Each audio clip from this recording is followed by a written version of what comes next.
Hello and welcome back to Christmas with Emma.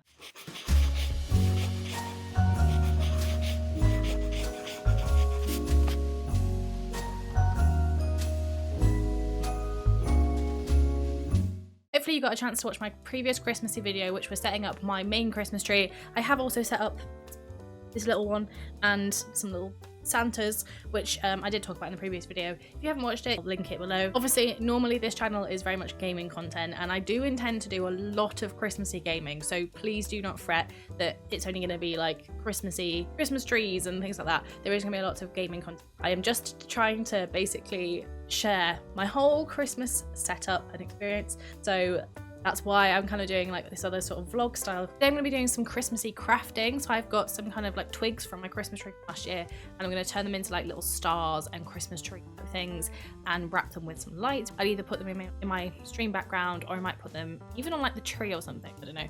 I haven't decided what I'm going to do with them yet, but I saw them in the supermarket, and I think for like a string of them, it was like £20, and I was like, I can do this a lot cheaper and I can make more of them. So but we'll give it a go and see. I've got loads of twigs, I've got loads of string, I've also got some little knitted Brussels sprouts that I've made that I want to make little hats for, so I might try and do those today as well. But yeah, we're just gonna do some crafts, and then I've also asked my Discord some questions, so we're gonna be answering a bit of a Q&A route. But to start with, we have secateurs type things, we have string. For those of you that have been following along with my journey on Leagues 4, don't worry, I will be doing AFK at the same time. We also have sticks I've peeled already. So these were from my Christmas tree last year, and I've got lots of those. There's 5 pieces, kind of similar sort of size. Got a glue gun story. So what I'm thinking is to wrap each corner with a little blob each of glue, and then put some of this string kind of around where the blobs of glue are, so that it doesn't look too gluey. If that makes sense. And then we put some lights on it. These are the little lights, so they're kind of like wire lights. So glowy.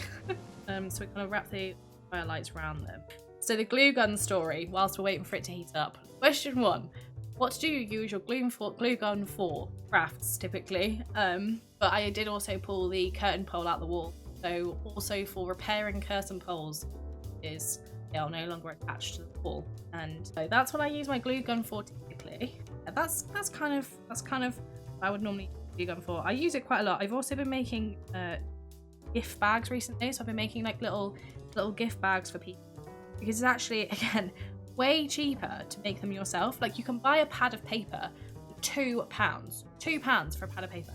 Then you can use that pad of paper to basically you fold it up, glue like both sides, and put some ribbon through it, and have like you can make loads of gift bags that way. And literally, I kid you not, the pad of paper I used to make my gift bags, £2. And I used it for a different craft project, so it's essentially like it's paid for itself. But I now have shitloads of gift bags, so that's another huge benefit of a glue gun. So that's another use of my glue gun. The gift bags that I've been making, so I can show you. These are the gift bags I've been making. Pretty cute, I think. Yeah, you'd pay probably what, like £2 for things like, and also obviously I had already had ribbon, so yeah, I didn't have to pay for the ribbon. But you're a crafty person, really recommend. So the next questions are also glue gun related. Why did my glue gun explode? Great question. So unfortunately, the reason this video was actually delayed in recording by about a week, because I had a previous glue gun. This was my previous glue gun. And when I was making my gift bags, at some point, it just randomly kind of popped and yeah, it just went, and I was like, that's exploded. So I now can't use it, which I had to order it on, and I had to wait for it to arrive. So that's why this video is actually a little bit delayed in recording. I wanted to do these things before I decorated for Christmas, but I couldn't because my glue gun exploded. So anyway, that is the story. That is how it exploded. The brand it is, Pebbles, is Hobbycraft. What type of glue do you use? What type of glue do I use? I don't know, just like a glue stick. They look like these. Okay, so that's those questions answered. We actually do have some slightly more, serious questions I will answer. What are the numbers on your credit card? Good. Thank you very much for those wonderful questions. There we go, that's a star. That's a lovely little star. Right, the next one that I've got on here. What is my fave type of game? This changes. My favorite type of game changes quite regularly, I think. But genuinely, like I want to play RuneScape one day, and like, you know, I like playing Apex, and you know, I want to play a shooter. So it really does vary, I have to say. I think also, like, I have a better time on games, especially when I'm playing them on stream, when my chat is busy, because I've got like all of you guys to vibe with. It does really impact my enjoyment of games. Like sometimes, like, you guys will notice things that I don't. My favorite types of games are the ones that my stream chat are interested in watching, if I'm being completely honest. But off stream, I typically play MMOs, to be honest, I think, because I play a lot of RuneScape. This doesn't look that great. Yeah, I'm trying. Right, we just need like a little bit here, and then maybe like a little bit of string there as well. So just kind of covering that corner. I might like glue it to the back. And then we can wrap the lights. It does look a bit shit though. It does look a bit crap. I might have to try and get the corners to kind of fit together a bit nicer. Maybe actually cut them into the, like, or diagonals that way, into like 45-degree angles, like they do with picture frames. I have to do that. The other problem I'm going to have is I don't actually know where to put this bit, like the bit that battery lives in. I don't really know where I'm going to store this on the boat. It might be a case where they just kind of have to, it has to sit separately. Right, the next question. How much you say you've progressed since you started streaming? As in my... Thank you very much, Tama, for this question. This is one of my, like, oldest friends, followers, and mods. It depends what you mean, I guess. I mean, in terms of my confidence, I've progressed a huge amount, both like on stream and off. In terms of like how much my following and stuff has grown, not a huge amount. Obviously, it's grown a lot since starting. It hasn't grown like that much in the last year or so, but I did grow a lot for the first... I grew a lot kind of through lockdown, basically, and I think that's kind of the common theme with a lot of people on Twitch nowadays. When we were all locked in at home, all we wanted was somebody to watch on Twitch, right? So, or like on YouTube and stuff. So I think a lot of people grew during lockdown, and then since we've now been allowed to go outside again, I think a lot of people have struggled to grow. I have seen quite a few people. This seems to be a common theme, the kind of streaming industry, so to speak, at the moment. So I don't think it's unique to me. And since lockdown, I haven't really grown that much, but I have also like a lot of personal changes. I've moved house, I've moved to London, like I've made a lot of changes that have impacted my ability to stream as much as I would have liked. It's only really in the last year or so where I've been able to put more time into it. My job is so demanding now that I have struggled the last kind of 6 months or so to do as much content as I would like. Anyway, that's our first star. It looks so wonky. I was really hoping it'd be really cute, but it's not. Well, let's put it in our display somewhere. I've put it in my tree, my little stream tree. Okay, let's try another one. Let's try and do a Christmassy tree shape.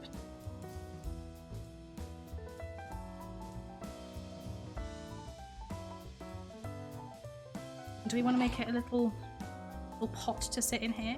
It's surprisingly hard to cut twigs. So if I do it kind of like that, I think, and that at least sits nicely in, and I just have to chop chop that little bit. And maybe if we do give it a bit of a plant pot. Shout out to my friend Louise that bought these for me. Secateurs. Okay, let's make it a little pot.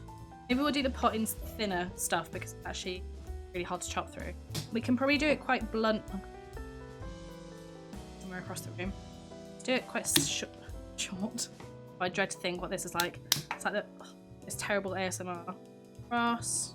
This shape is much easier to do actually because there's only one kind of sharp angle at the top, and then this might be the play. Oh, I've made it wonky again.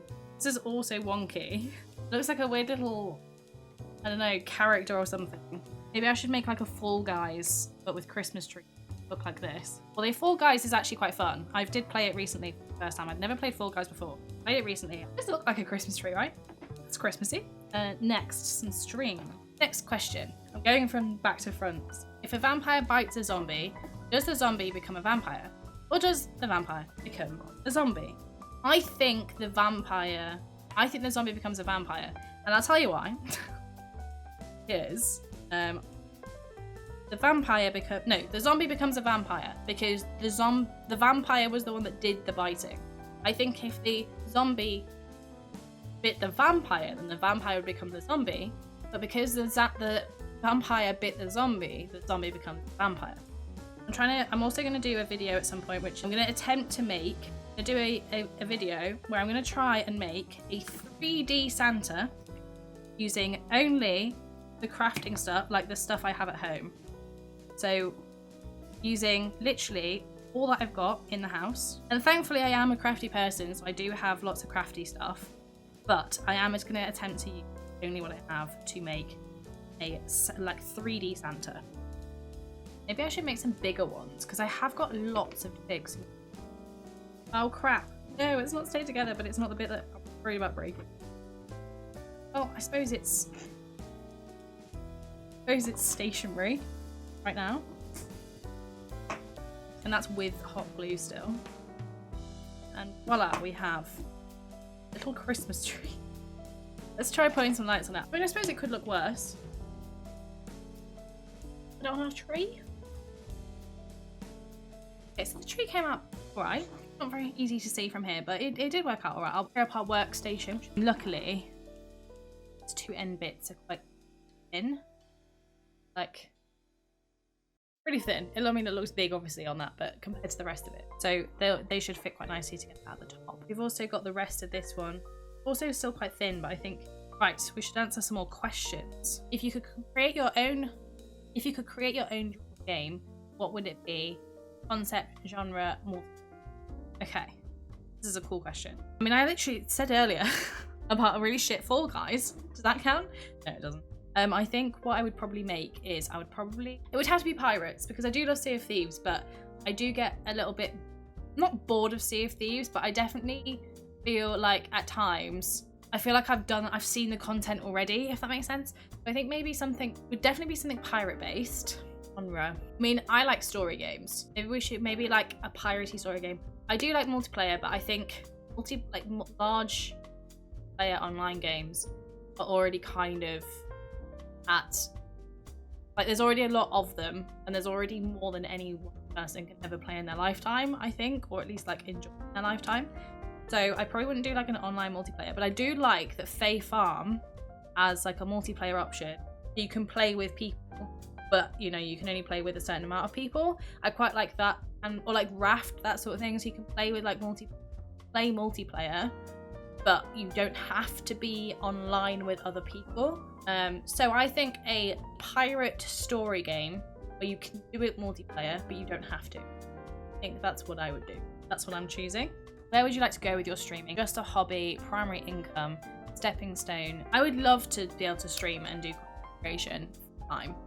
However, I think to make it a reliable income these days, you really have to rely a lot on sponsors, which isn't the end of the world, but you do have to rely on sponsors. It has become very difficult to have it as a primary income source. At the moment, it's kind of like, it's like my passion. I really love creating content. If I could do it at least part-time, if I could reduce down the amount of hours that I spend doing content creation and work and have more like time in between. So if I was able to kind of split my income between a job and content creation, that would probably be my ideal, I think, because I like my career. I like following a career, and that's really important to me. I've always wanted to own my own business as my ultimate goal, like my whole dream in life. So I would like for that to be the ultimate outcome from my whole life. I have tried it before, but at the time I didn't have anything to invest, so I wasn't able to grow the business. And that's what I was streaming pretty much full time at the time as well. So yeah, I had to stop doing that and then go get a full-time job. So my ultimate goal is to own my own business. That is what I want to do. I haven't had an idea, I don't think, that's kind of unique enough to worth getting an investor. I think if I had like a really unique idea to get an investor, that I would go for that. So yeah, to answer that question, the moment it's kind of like a half and half. That's like my goal. So yeah, long-winded answer really. Not really like a straightforward like this is the answer.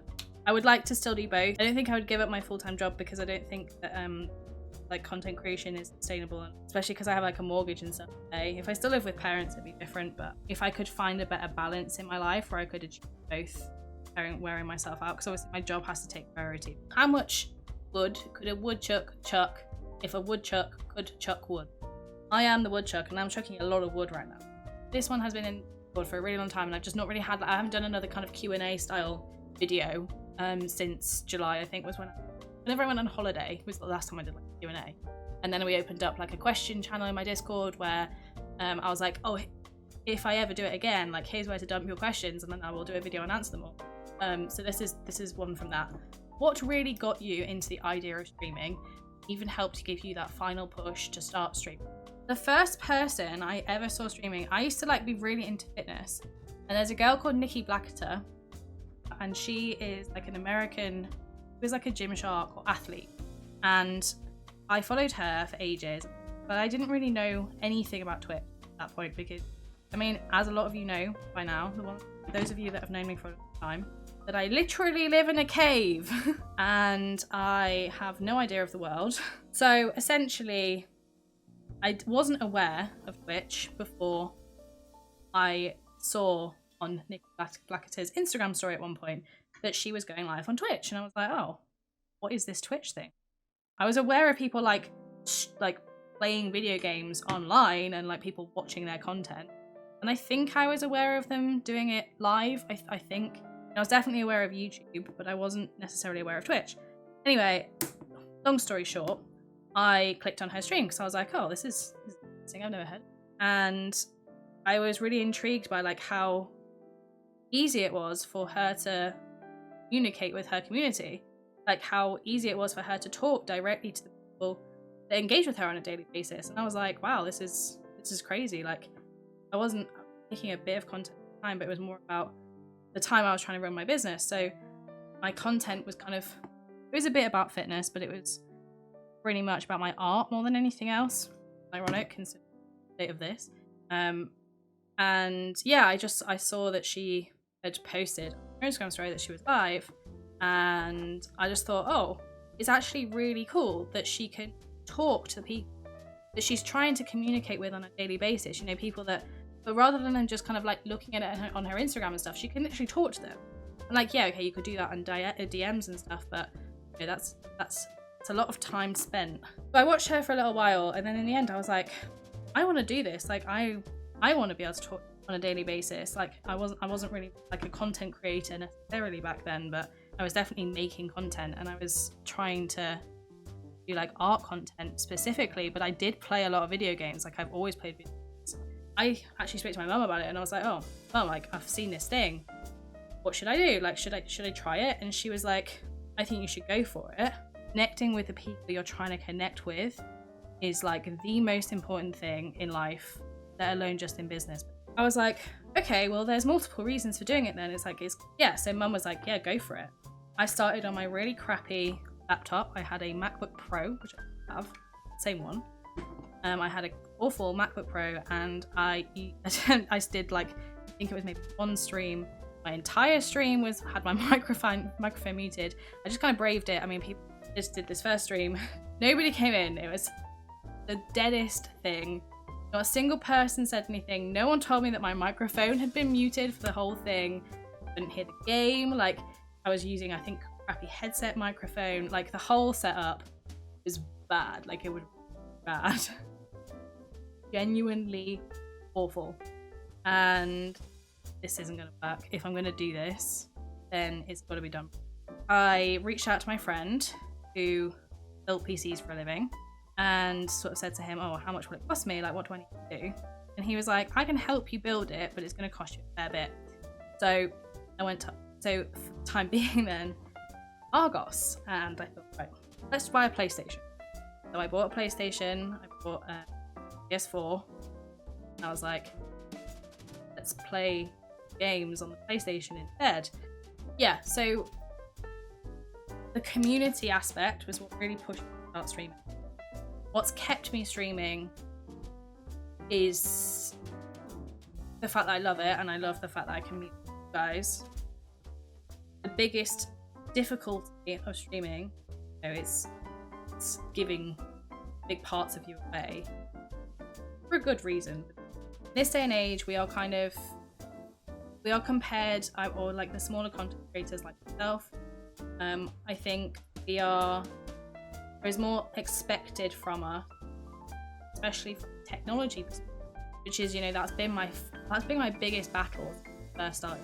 Biggest battle, you know, buying PlayStation, and obviously a lot of bigger creators, they get gifted them by big companies and they can get the latest technology. It's like a lot of us creators, I think that is like my big struggle. But you know, I have to have I essentially have to have an income to be able to buy things to stream, where the income I make from streaming doesn't match what I spend on it.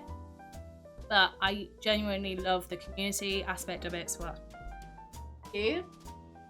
like that one. I've got so many of these twigs, I'm not going to get through them all today. Right, these ones are quite hefty boys. If I can get some hefty boys that are similar, I could do just like a regular tree. These ones, those 3. I am going to have to make it quite a solid base. I think if I ever do this again, I need to go for twigs that are like this sort of width. Like this width is way easier to work with. Lessons for future me. Oh my god, that's not even a cut. Oh my god. Also lessons for future me. If I do this again, I should cut them to the size that I want them actually at Christmas, rather than leaving them for a year and then hoping. Oh my god, that is solid. What the I've only really got like thick ones. I might do this on stream at some point. Setup's quite easy. This is going to be an in front of the TV kind of activity, I think. Get some gloves on, because holy shit. I did quite like the little tree. No, I did like the little tree, but I think it only really works if the like bits are really straight. Like it either needs to be that top bit, or it needs to be these bits. I think we'll do those bits. The thing I'm going to do while I have my glue gun out and glue some eyes on my Brussels sprouts. Glue some eyes on my Brussels sprouts, because I used super glue last year. Actually, I think the trouble was with the super glue, was like if you get it on your hands, it made the eyes go a bit like cloudy almost. Oh no, we broke the trunk. Oh shit. Not the trunk. Not the gumdrop button. That looks awful. Oh no, it was going so kind of medium well. It looks, you can see the extent of the damage. It looks awful. I'm gonna give it to my polar bear. Okay, so we have 5 little knitted Brussels sprouts, I call them. They're quite sweet. I made like loads last year. Last year I also did them with little like party hats. The party hats did look cute, and I do like them a lot because of their Brussels sprouts, and obviously you have like a Brussels sprouts as part of your Christmas dinner where you'd wear like maybe your little party hats from your Christmas cracker kind of thing. The only problem was they weren't very tidy. Like when I made them, they were a bit like fiddly, and they just didn't look very like professional. Not that I need them to look professional when they're just for me, but you want to be proud of the things you're doing, you know? I just didn't feel that proud of them. This year I try a different thing. So last year I made some like little pom-pom bonks and their little hats are super easy to make, and I think they also look a lot more tidy. So we're gonna make some pom-pom gonk. It's so derpy looking, and I can't move that eye either. Stuck up. These are like the pom-pom gonks. So these are what the little pom-pom gonks look like. It's literally like a pom-pom, and you make like a little hat like this. That would look quite sweet. Here's a toilet roll. Like it's quite big. Make it a little bit smaller. Also in this video, I am time traveling again. I will still be, when this video comes out, I will still be at Comic-Con. If you are here for old school RuneScape Leagues content, what I've been doing a lot of recently, there will be more. It's just that I'm recording this when this video is for when I'm not here. Just thought I'd let you know. We'll do this big one. So we'll do that, and then I'll essentially just go all the way around. And there you have a little hat. Isn't it adorable? And then we'll just I'll glue it on. Right, well, that is a Brussels sprout. Pretty cute, I think. Go on this one. I think maybe I should have actually made the hat bigger. I think, actually, to be honest, I prefer party hat. I think I prefer the party. They take like more time, I'd say, but they are easier. Oh well, it was worth a try. Try to see which I prefer. Here are the finished pieces I'm probably the most proud of. but I think it actually came out okay. Here is the little Christmas tree, the first one that didn't break. The other star is quite nice, but and then the Brussels sprout with the small hat. Thank you so much for watching this video. I really hope you enjoyed it. I know it's another one which is quite different to what I usually do, but I did enjoy it. I will see you in the next Christmassy video. There will be more Christmas content to come. I'm not sure on the exact date it will come out, but either way, I will see you there. Don't forget to subscribe.